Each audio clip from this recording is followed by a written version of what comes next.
nega dollar narxi tushib, oltin narxi ko'tarilib boryapti?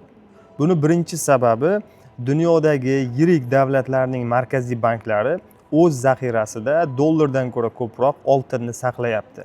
Buni asosiy sababi aynan o'sha dollar orqali Amerika boshqa ko'plab davlatlarga bosim o'tkazyapti. Ya'ni aynan o'sha dollardagi hisob raqamlarini Amerika muzlatish huquqiga ega. Misol uchun, Rossiya Ukraina o'rtasida urush boshlangandan so'ng juda ham ko'plab rossiyalik millionerlarning hisob raqamlari aynan o'sha dollarda muzlatib qo'yildi. Bundan tashqari Rossiyadagi hamma banklar sanksiyaga uchradi, ya'ni SWIFT tizimidan mutlaqo uzib qo'yildi va buni ko'rgan boshqa yirik davlatlar aynan buning qurboni bo'lishni istamadi hamda ko'proq tillaga ishonishmoqda. Shu sababli ham dollarning narxi tushib boryapti va bu yana davom etadimi? 2026-yilda dollar narxi yana tushishi mumkin. Sababi Amerikaning davlat qarzi hozir 38 trillion dollardan oshib ketdi va ushbu qarzni tezroq qutulish uchun Amerika yana ko'proq pul bosib chiqarishga majbur.